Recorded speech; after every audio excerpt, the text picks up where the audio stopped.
Hello नमस्ते everyone. आज चाहिँ म एलएसटिएम चाहिँ कसरी काम गर्छ भनेर भन्न गइरहेको छु। Introduction of एलएसटिएम।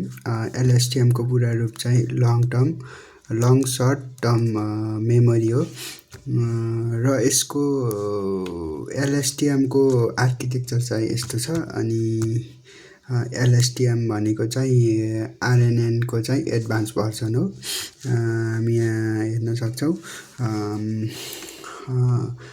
सुरुमा चाहिँ के छ, फरगेट गेट छ, इनपुट गेट छ, आउटपुट गेट छ र यहाँ हामी यति देख्न सक्छौँ, यति देख्न सक्छौँ। यो चाहिँ के हो भन्दाखेरि यो चाहिँ माथिको चाहिँ यति चाहिँ लङ टर्म मेमोरी हो, लङ टर्म मेमोरी। अनि यो तलको चाहिँ यो HT-1 यता तल देख्न सक्छौँ। यो चाहिँ के हो भन्दाखेरि सर्ट टर्म मेमोरी हो है। अब लङ टर्म मेमोरीमा चाहिँ यसले चाहिँ के डिसाइड गर्छ त भन्दाखेरि हामीले चाहिँ कति मात्र इन्फर्मेसन पठाउने हैन, कति इन्फर्मेसन चाहिँ यहाँदेखि यता पठाउने अथवा कति इन्फर्मेसन चाहिँ बिर्सने भनेको, कति इन्फर्मेसन चाहिँ हामी त्यसलाई डिलिट गर्ने अथवा कति इन्फर्मेसन चाहिँ रिमेम्बर गर्ने भन्ने टाइपको त्यस्तै नै हो। त्यही भएर हामी यसलाई के भन्छौँ, फरगेट गेट भन्छौँ।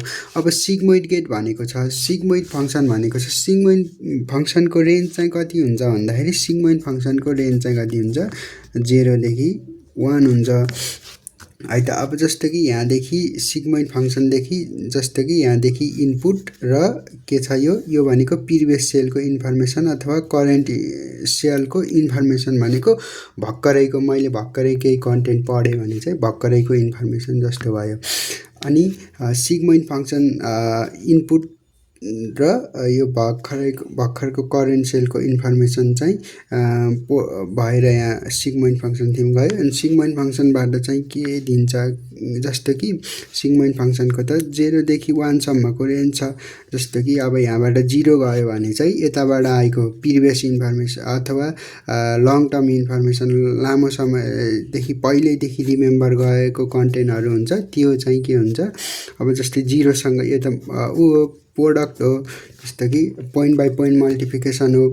पोइन्ट बाई पोइन्ट मल्टिप्लिकेसन हुँदाखेरि चाहिँ 0 अनि यताको कन्टेन्ट चाहिँ कति छ, जति छ, यो गर्दाखेरि के हुने भयो, 0 नै हुने भयो।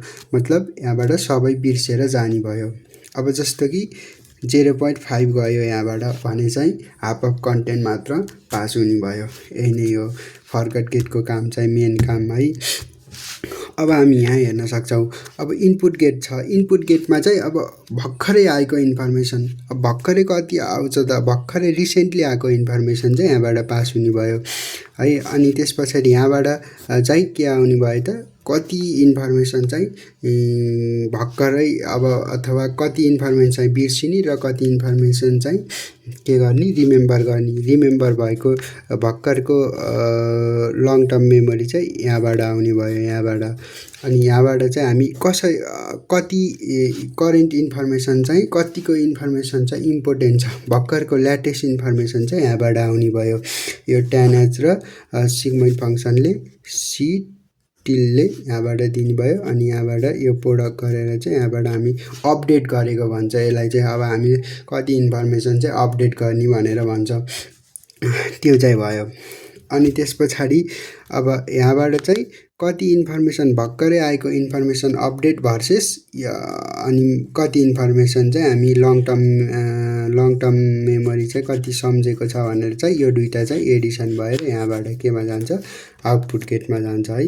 अनि त्यस पछाडि अब आउटपुट गेटमा चाहिँ के हुन्छ भन्दाखेरि tan h मा जान्छ। अनि त्यस पछाडि यताबाट चाहिँ सिगमोइड इनपुट चाहिँ सिगमोइड फङ्सनमा जान्छ र यसको प्रोडक्ट भएर यो चाहिँ करेन्ट भर्खरैको प्रिभियस करेन्ट सेलको लागि अर्को सेलको लागि आउटपुट निस्किन्छ भने यो चाहिँ लङ टर्म मेमोरी चाहिँ अर्को सेलको लागि चाहिँ निस्किन्छ, आउटपुट निस्किन्छ। अब हामी चाहिँ हेरौँ, जस्तो कि इक्जाम्पलको लागि के लिन सक्छौँ भन्दाखेरि I was born in Nepal, I move to Australia after 20 years, I still speak अब के हुनसक्छ त, अब के हुन्छ भन्दाखेरि एलएस टिमले चाहिँ प्री प्रोसेसिङ गरेर कोसिस गर्छ। अब जस्तै I was born in Nepal भनेको छ, म चाहिँ नेपालमा जन्मेँ एन्ड म चाहिँ अस्ट्रेलिया गएँ र अनि 20 वर्ष पछाडि पनि म के गर्न सक्छु त भनेर भन्न सकिने भयो। जस्तै म नेपाली बोल्न सक्छु। अब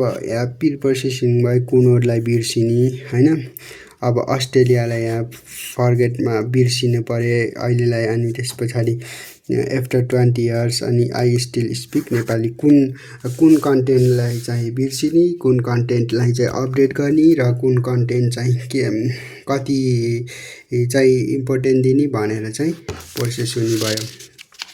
यसमा चाहिँ जस्तै कि आई लभ इटिङ एप्पल छ, आई लभ इटिङ एप्पल छ भने चाहिँ अब जस्तो कि एप्पल वर्ड चाहिँ नयाँ वर्ड आयो, एप्पल वर्ड चाहिँ नयाँ आयो भने पछाडि यो के हुने भयो, यो चाहिँ एप्पल चाहिँ नयाँ हुने भयो।